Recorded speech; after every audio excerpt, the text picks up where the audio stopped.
Hey, security peeps. We are live with another edition of Breaking Into Cybersecurity. I am Renee Small, cybersecurity super recruiter, helping awesome leaders hire great talent. And I'm here with two amazing people. First, my co-host for today, Professor Roger. Yes. How you doing? I am excited. I'm so excited for both of the folks that are here. And our guest for today is Gaylynn Fassler? Fassler, crushed it. Fassler. Yeah. Nice seeing you again, Gaylynn. Nice to see you too, Renee. Thanks for having me on again. So we're excited because Gaylynn was one of our first guests probably like 4 years ago, 3.5 years ago. I think it was about 2. Okay. Yeah, Time is flying. Yeah, well, I mean, pandemic time. It was 2020 when you were doing one person a day for Cybersecurity Awareness Month. Yes. And you know what's funny? Someone asked me, "Are you going to do one person a day?" I was like, "Yeah, it's rough." It's a lot of work. Like, I wouldn't blame you if you didn't do it, but it was also so fun, you know. Oh my God, it was a lot of fun. Maybe if I have the energy in me, I could do that again. Yeah, well, you need a co-host. You need Professor Roger to help you. I need Professor Roger. You can tag team it. I was just about to say, Professor Roger, I'm going to recruit you for Cyber Awareness Month, and we could get a daily dose of all these amazing people. But Gaylynn was on a few years ago sharing, how she broke into cyber. So Gaylynn, I'm going to have you redo that, share like how you broke in, and then fast forward to what you're doing now. Yeah, that sounds great. So I went to grad school in 2016 for criminology. So I have a master's in criminology. I did that because at the time I was working a front desk job that was a little bit dead end. There wasn't a ton of room for growth there. So I kind of looked at what I really wanted to do, and I decided that I needed more education to get there. So I did my master's. While I was doing my master's, I had the opportunity to take a couple of classes in information assurance and like computer forensics, cyber criminology. And it really piqued my interest. I had some people tell me, I should go into this field. And I was always like, no, I'm not smart enough and I'm not technical enough. There's no way. But then taking those courses, I was like, oh, I can learn this stuff. That's great. So I got involved with the community is kind of the first thing I did. As we're here to talk about, it's really hard to get your foot in the door. So I had people tell me, go to networking events. And that was really hard for me because I'm an introvert. I'm not as bad as like a shy introvert anymore, but going to these networking events, I got to meet a lot of really great people who put me in touch with other really great people. And so actually I started volunteering as a board member for a women's group, trying to help women get into security. Met a lot of great people that way. Got Security Plus finally. I'd been applying for jobs with no luck. Got Security Plus and actually was just on LinkedIn one day. I think LinkedIn is sometimes an overlooked networking tool. And so I was on there just sharing something that I'd learned, and a recruiter reached out and was like, hey, you seem like you're really interested and passionate about this field. Let's chat. And he didn't have a job for me at the time. And he's like, I'll call you when I do. And I was like, yeah, all right. Talk to you never. And then he called me a few months later and he said, hey, we got the job. Send me your resume. Let's get you interviewed. And that's how I got my first job. So it definitely took a long time. Once I finished my master's and then decided I did want to be in cyber, it probably took me about a year and about 100 applications to get that first job. But I feel like for me, it was all about being involved in the community and showing that maybe I don't have the experience that some people are looking for, but I want to be here. That is awesome. I teach a class or a workshop on LinkedIn, the power of LinkedIn.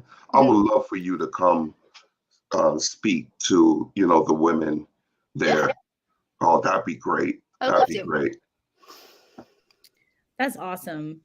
So Gaylynn, and I don't want this to be lost on folks, that the networking component on LinkedIn, because you said one of the points you made is that it's overlooked.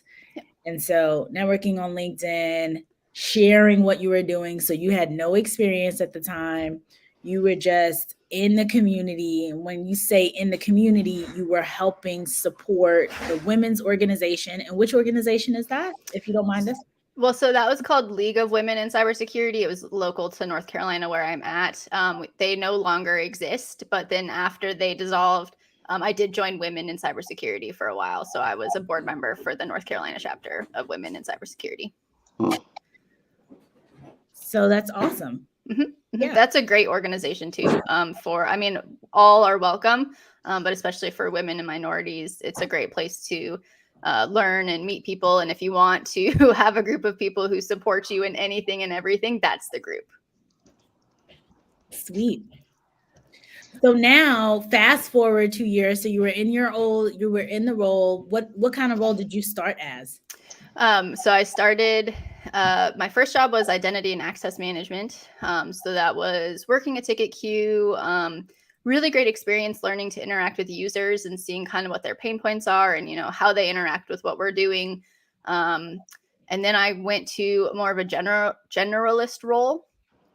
So I got to do the whole security stack, threat and vulnerability management, data loss prevention, investigations, all kinds of fun stuff. And then now I do security awareness and training, which is actually, I didn't know it when I started, but where I really wanted to end up. So I've been in security awareness now for almost 3 years, doing it full time. I've kind of always been involved in it, but yeah, I love getting to interact with users and have them tell me like, well, I don't understand that. And I'm like, yes, I know. Can I try to explain it to you? Can I try to help you do this thing? So yeah. Are you doing security awareness on a consumer end or more business end? So I do it internally for our organization. Is that what you mean? Okay. Yeah. So I work at an organization with about 40,000 end users. So we are, we set up phishing campaigns, we do presentations and trainings, we make videos, kind of the whole stack. We're right now, kind of a mad dash for Cybersecurity Awareness Month, but yeah. Okay. Wow, 40,000 users. Yeah. Amazing. Oh, it's a big org. It's overwhelming a lot of the time, but yes. I'm enjoying it. That's great. And what made you, when you said you got to, you're now in security awareness and you realized that that's where you always wanted to be, what was your thought process? Like, how did you get to that point, and what made you think, oh, this is really like my sweet spot in security? That's a great question. I think part of me at first actually wanted to kind of avoid security because it seems like kind of the softer side of the industry, if you will, right? Like everybody wants you to be technical, and a lot of people, especially as you're starting out, if you're not technical, they kind of discount you and what you know. So I kind of avoided it at first, but then once I got to it, the thing that really like made me excited is I've been in the place where I didn't think that I could understand the stuff and where I didn't think I could learn it and where it felt overwhelming. So I can empathize with users who say that kind of stuff to us. And then I can tell them, but yes, you can learn this.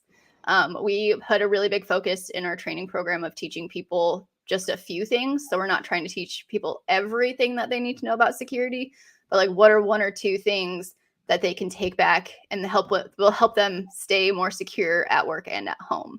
And so getting to take that where I came from of like, no, I can't do this. This is so scary, to being like, it's still scary, but now for different reasons, because I know all the things that can go wrong, but it's absolutely learnable. That's so cool, because I think sometimes people are in the exact position you're in. Like anytime we hear a lot around folks who say, oh, I'm only you have to be technical, or especially when you're going into, coming into security from all different aspects, folks tend to immediately go down the road of like, I have to, and it's good to have these skills, right? But I have to be a coder. I have to do this. I have to do that. When Right. every area of security is not like that. So Correct. Getting to the point where you've, got kind of done some reflection, like, oh, this is where I thought I was. Now I can help people who are like me. That's like a perfect place to end up. Yeah. And I will say the practical hands-on experience I got in those first few roles has been really invaluable. But I think too, I work in an organization where if I want to learn something, if I want to go to our other teams and say, hey, can you help me figure out what this is? I absolutely do. I'm in that environment. So if there's something I'm trying to learn, I am encouraged to do that. So, but yeah, it's really enjoyable for me getting to talk to people about security. I'm very passionate about it. And so it is a sweet spot that this industry exists and that security awareness is becoming more I guess, popular, more of a common job that, companies are realizing they need dedicated security awareness people. And that's awesome. Perfect. If anyone has questions, I know Jess Bender, he said that he asked if there's a time for Q&A. The entire half an hour is Q&A. Yes. So that's all we do. Please, yeah. We ask a lot of questions. And the reason why, for anyone that's new here, we started Breaking Into Cybersecurity because there's so many folks that we know who had degrees, who went back to school, who were trying to transition and had such a struggle transitioning into the field. So the purpose of bringing on people like Gaylynn, Professor Roger, Professor Roger is now our co-host, but I mean, our co-host, but bringing on folks like this is because they're in the industry. They are, quote unquote, boots on the ground. Like they know what's going on more than we do. And so they can share their experiences from actually doing it. Not me as a recruiter telling you this is what I'm seeing. Gaylynn, actually, this is what she did. So we encourage questions. This is a very fluid, open space where we typically, especially a year or two ago, the questions would just be flying in. So please continue to ask questions. That's what we want. So Gaylynn, what do you think is going to be your next steps? Like you're in the place where you want to be, but I know folks like you don't stay one place for long. That's a good question. So I've been doing some more volunteer work, but internally at my company, I lead our LGBTQ plus employee resource group. And it's been a really good exercise in leadership. And that's kind of where I've always wanted to end up is helping people in their careers, like as a manager. And so that's definitely something I'm interested in. Although I will say it makes me doubt my leadership skills all the time because there's so much work to do. And it's a little nerve wracking, but yeah, I think, leadership, making an impact.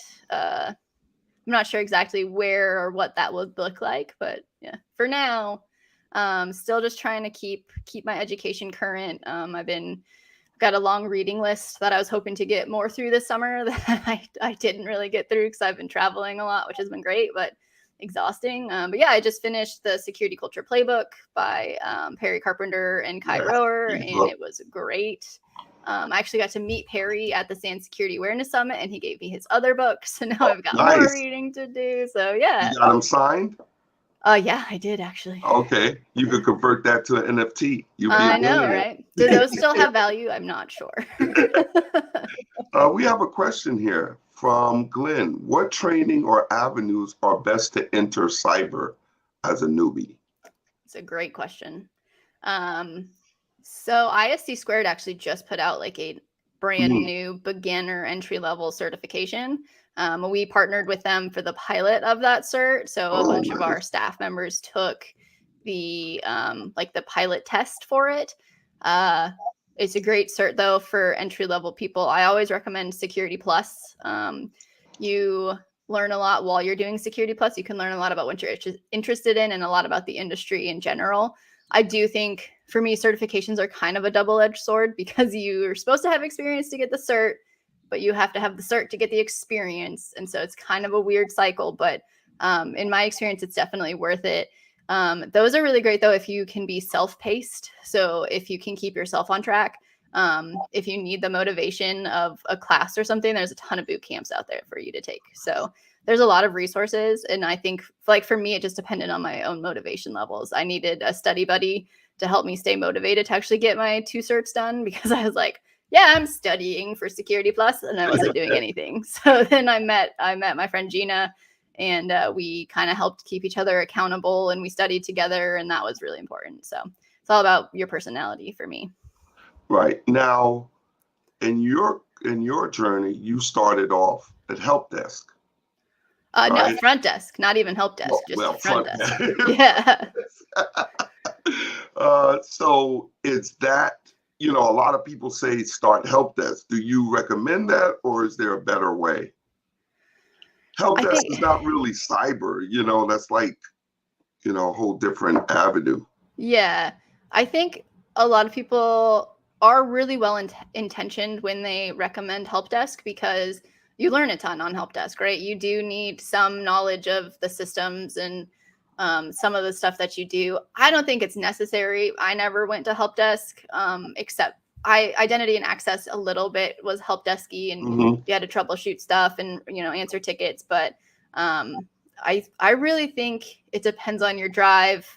You can learn a ton of the stuff that you'd learn on help desk doing all of the free, like some of the free trainings. So I think it just depends on what you're, like, where you're at in life, I guess. Because I had a job when I was looking, so I didn't need something immediately. I didn't need like, a help desk job per se, because I was already supporting myself. So like, whenever I talk to people, it's so hard because I know how it worked for me and I can recommend that, but there are so many different ways people get into the field. I don't think there's one right way for everybody, right? I agree with you, Yeah, Gaylynn. that's true. Yeah. I think that, I think what I like about the point that you made is that you had a job. And a lot of people give in 2 points that you made, that how you got in, but everybody's journey is different. And I think we get a lot of misguided, very well-intentioned, misguided advice to people, because if you have a job, you're not going to quit your job and then go work at the help desk and, take a huge salary cut potentially, just to climb up to try to get into security. If you don't have anything and you're working at Starbucks, then yes, go get a help desk job. Like, that's something into technology that you can begin to learn and do something. But if you're already if you're in the field and you're doing work already, giving that piece of advice doesn't really help. Right. So I appreciate you saying, depending on where you are in your stage of life, if you are a high school student and you haven't yet, you just graduated, or you're in college, or you're, early, what I consider, or what HR professionals call early career talent, so under 5 years experience, then that could be an option. But if you're a seasoned professional, somebody, what if, Professor Roger wanted to now be on the, do something else completely different. He's not going to drop down. If he was a professor of something else that could the skills could be transferable, is he going to drop down and go into, help desk? No. So exactly. Right. Appreciate that. We have another question for Jaspender. Hope I said his name right. I have recently completed a cyber boot camp and have been trying to connect with people in order to secure my first role. What techniques on LinkedIn or other places did you use to secure your first role? Great question. So one thing I recommend doing is finding security practitioners on LinkedIn. Find the ones that have a lot of followers, because they have a lot of followers for a reason. So follow them, look at what they're posting. If you see something interesting, interact with it, comment on it, share a story, share or ask a question, something. Connect with as many security practitioners as will let you. Security people aren't always willing to do that. I know for me, if there's no note with the connection request and we have less than 5 connections in common, I don't accept it. So like, write a note about why you want to connect with them.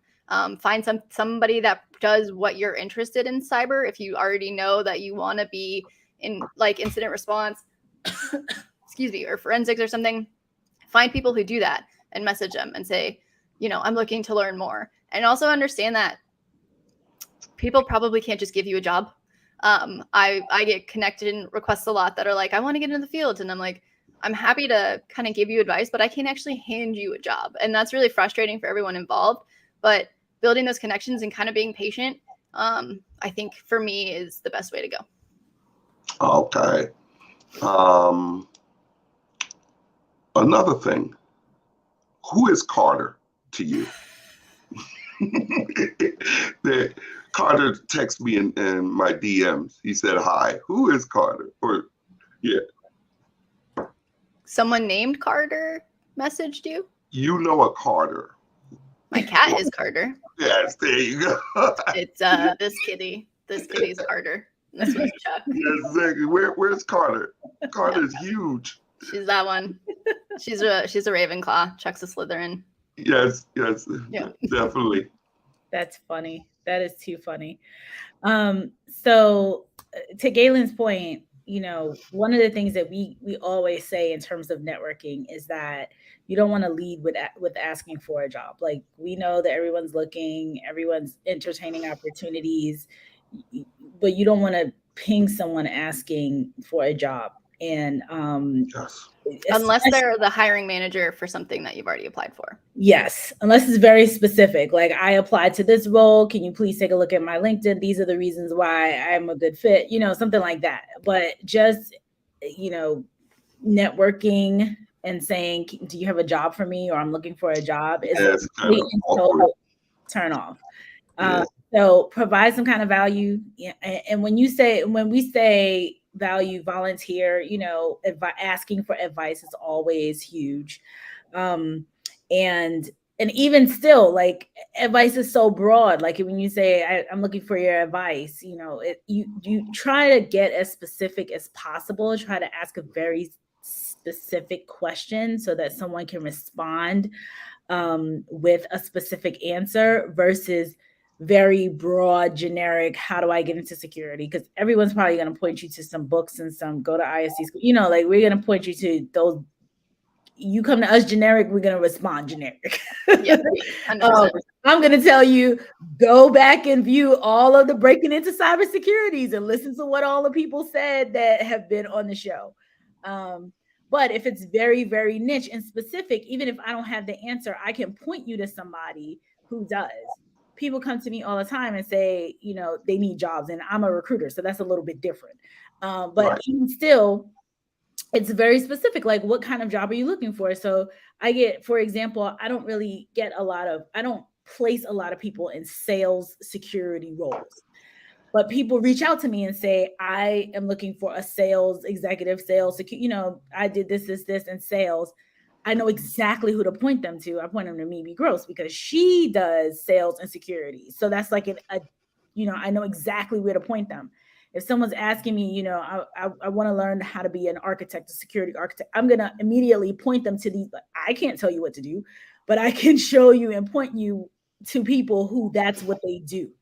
So if you are really specific, I just wanted to add that in because I get a lot of generic messages and they just go into a black hole. Like, I can't do anything other than say, go back and watch Breaking Into Cyber and read our book and read, everyone else's books and things like that. But when you come specific, we can give you a specific answer. Well, do you find too that some people just kind of like put it all on you as a recruiter to be like, hello, give me a job? Oh yeah, they just get ignored. Like, I can't, a couple of things happen. Recruiters are, especially an external recruiter like myself, our clients are the companies, the people who are engaging us to hire talent. So I always say, for people who are breaking into security, an external recruiter is not even going to be able to really help you at all. That's like the last person on the list that you want to connect with. And then you can connect with some internal recruiters. So let's say, for example, you want to get into Google or Microsoft or something, and an internal cybersecurity recruiter there. You can connect with those people, with those folks, because they have those internal junior level roles. But no company, I can't say no, because it has happened occasionally. But out of 100 open positions that I would receive, maybe one would be an internship or one would be an entry level. And it's some carryover. And they're like, hey, we're not getting resumes or the right fit or whatever. Can you help me with this too? And so it's not the core of what most seasoned cybersecurity external headhunter recruiters work on. And I did air quotes around headhunter, but recruitment agencies, right? We don't work on typically stuff like that.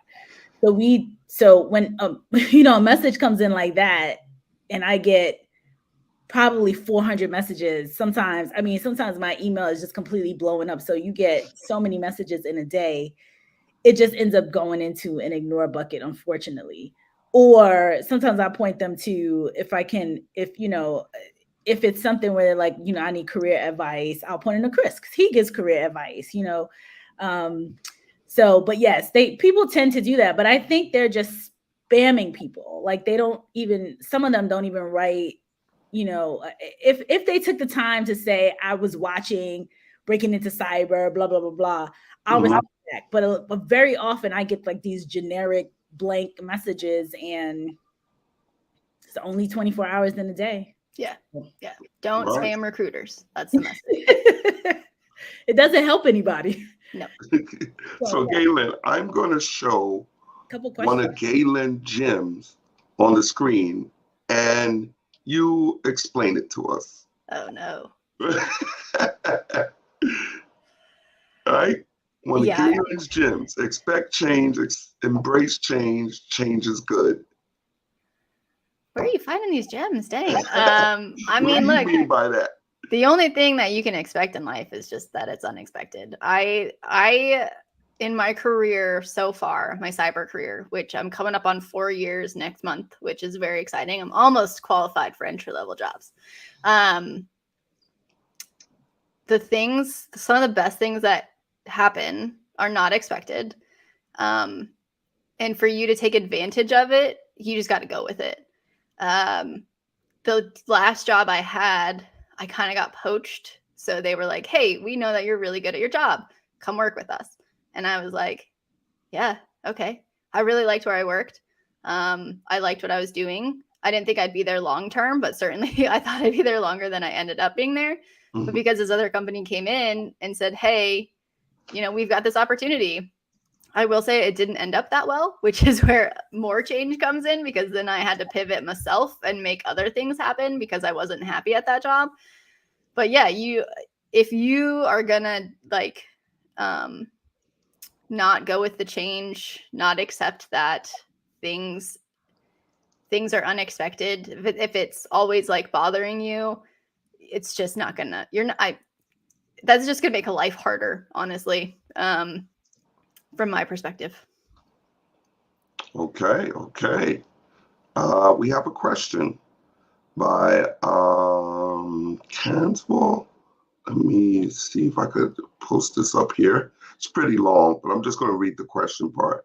Do you think I can get a job with these certs, or I need to go for master's degrees in order to enter the field? And they have a Security Plus and a CISA. Yeah. Personally, I would not recommend getting a master's. With your certs, that should be absolutely enough. Yeah, I would wonder if the reason for your question is you're not getting jobs. I would be curious, like if you're applying and not getting anything, I would kind of be curious as to what kind of networking and all of that's happening for you. But yeah, personally, I wouldn't recommend it. It's a lot of money. It's a lot of time. And from like an industry perspective, a lot of us don't really know what's being taught in those programs. So they don't hold that much more like clout, if you will, for us over Security Plus or the CYSA, because we know what you learn when you do Security Plus. We don't know what you learn in the master's program. Right. Now, Stephen asked the question, why is it called Breaking Into Cyber? I told him it's just a fun word, but technically, you broke into cyber, right? You had to break the seal. You call it breaking the glass, right? Yeah. Yep. Can you explain that? What you mean by breaking the glass? I want to answer too, but go ahead, Gaylynn, with your Goodness, I bet Renee has a better answer than I'll jump in with mine. Yeah, you go first. I'll go first. So we called it Breaking Into Cyber, Stephen, because we had, when Chris and I started this journey 4 years ago, I cannot even believe this. We were getting a lot of people like Gaylynn at the time, back then, who were struggling to break into the industry. So we, Chris was getting folks reaching out to him. I had people reaching out to me, and I was actually pretty surprised that there were so many people that couldn't break in. because I was on the other side, or the more seasoned side, and I'm seeing how many roles we could not fill. So as a recruiter, and at first I was a recruiter in a number of Fortune 100, mostly financial services companies, and we were struggling to find talent to bring into the industry. On the flip side, Gaylynn and her peers at the time were struggling to break into the industry. So we decided to create this live stream pod. We call it podcast. It's really a live, where we would have people who have broken in to the industry, literally break, because we felt like it's like you have to break into this industry. It's not, the door isn't wide open for people who don't have experience, and bring on folks like Gaylynn and other early career people who this was like their first job. And so our very first episodes, I think the first episode was, gosh, his name is slipping my mind, but he's British. And he just talks about how he applied. Like Gaylynn said, I applied to 100 jobs. People have been going on 40 interviews, hundreds of applications. And so we wanted to kind of have a space where we said, you're not alone, like this is what it's taking to get into this industry right now. It's unfortunate. I think it makes me sick to my stomach that we have all of these millions of jobs open, and it's taking people hundreds of applications to break in, and these interviews. I think it's absolutely ridiculous, and it's not the person's, it's the industry's fault. It's not the individual's fault. But if you want to get in, this is what you have to do. So this was like a space where we could knowledge share, really, from people who actually were breaking in. And I think one of our cats are breaking in. Which one is that? Chuck's trying to come up here. He's just crying at me. No, and to add to that, there tend to be a lot of barriers to entry in this industry. And so for people who are coming from outside of tech, so like I didn't work in tech at all. So for people coming out from outside of that world, you do kind of have to break down those barriers in order to get in. So for me, that's what breaking into security means. But I like Renee's answer so that I could piggyback off of it. And also that leads to your passion, DE&I, right? Yep. Right. So what are you doing for that? Diverse, and explain what that is. Yeah.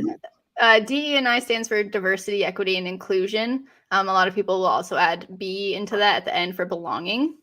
Oh, I didn't know that part. Yeah, DEI and B. It's a whole. We love our acronyms. So my work in DE&I focuses primarily internally at my company on trying to help people, again, like to Renee's point earlier, realize they're not alone. So for me, that's the LGBTQ plus community at work. Helping them to realize that they have allies, friends, people who can understand them within our own organization. And people that you can connect with who can kind of help you navigate work or meet new people, that kind of thing. So really focusing on being able to bring your whole self to work, being able to feel like you'll be accepted at work. We've had people since we started the group say, I was able to come out to one of my colleagues today because of this group, kind of a thing. And that DE&I extends to, the women's networking group, Women in Cyber, that I mentioned, they focus a lot on getting women into the industry, but then also making sure that they succeed once they're there. Because I think the rate of women who don't even make it to 10 years in the industry is like extremely high. So it's that kind of, I think we mentioned this earlier, no, it was on the summit that I'm attending today. Getting into the industry is one thing, but being welcomed, feeling like that you belong in the industry, succeeding in the industry is a whole other thing. So it's really creating that safe space is what I focus on. Okay. I got one more gem, and then we're going to get out of here. All right. One more of Gaylynn's gems, right? It's funny, on TikTok, the biggest or most watched TikTok is people pulling gems out of oysters. I don't know. And put it in the bag. Have you seen that? It is crazy, right? So that's what I'm doing. I'm pulling out your gems out. So I got 1 second. I thought security people didn't go on TikTok. Yeah. I'm not on TikTok. Oh, so you got to get on Professor TikTok. Roger, what's going on here? Oh man! I just So told here's somebody the another other gym. day, I'm like, get off of TikTok. And they're like, really? Yes, maybe that's the gym. All right, here's a gym that you have said in your life.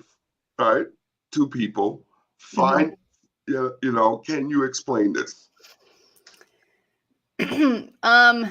So I guess I'll start this by saying, like, I am gay. And for a long time, that was hard for me to accept because I didn't have other people like that in my life. So I didn't know if I would be successful. I didn't know if I could live a happy life being out. Finding people who knew what that meant, who went through the same struggles, who have been embraced by their families, by their communities, helped me kind of grow into myself. And it's not just like people in that community, it's all your people, right? So I live in Raleigh, North Carolina. I'm originally from Colorado, though. And for my first few years here in North Carolina, I was like, I don't know that I like it here. But then I found my people, right? So I didn't have friends before. And so then once I found my friends, people who will watch Broncos games with me and who will go to softball games with me and who will do all these things, it made a huge difference in just making me feel more comfortable in my life. That applies to your career, right? So I have an amazing boss right now who has helped me achieve really awesome things in my career already. We're actually going down to Orlando next week to speak at a conference together. It's all about finding people who support you, who uplift you, who accept you. And it makes such a huge difference for you to accept yourself in your life, being comfortable in your own skin. For a long time, I felt uncomfortable all the time and I didn't know why. And then I kind of explored all the things and was like, oh, this is why I feel uncomfortable. And it was those people who helped me kind of get to be me. That's awesome. Thanks for sharing that. I know we got one more question. Renee, you want to? Yes, I don't know if you answered it though. And Gaylynn, that's so powerful what you just said. Very powerful.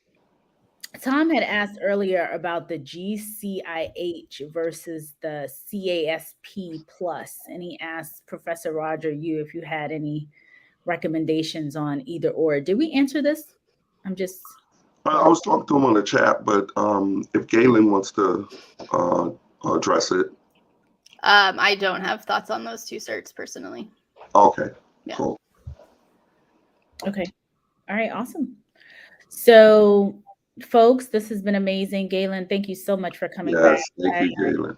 Yes, thank you for having me. Really enjoyed speaking with you, and the follow-up. It's always fun to have folks that have been on a few years ago and to come back and see where you are now. So I'm excited for you to come back in the future and tell us, hey, I'm doing this, I'm leading this. This is what we're doing now. So fun fact though, Renee, the last time I was on, it was like the day before I was set to give my first conference presentation. And I've done 4 since then, 2 just this year. Nice. So, and third one coming up. So that's very exciting. Very, very exciting. Very exciting. So, folks, we'll see you back here again next Friday. I think Chris Foulon will be back to, run this show on Friday. Again, I made a guest appearance, bombed his show. Appreciate you, though. It's great to see you.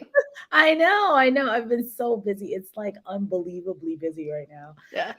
So we look forward to seeing everyone here again next Friday at 1 p.m. Eastern. And then we do our CISO Thursdays on Thursday at 1 p.m. Eastern. So we'll see you hopefully in both locations next week.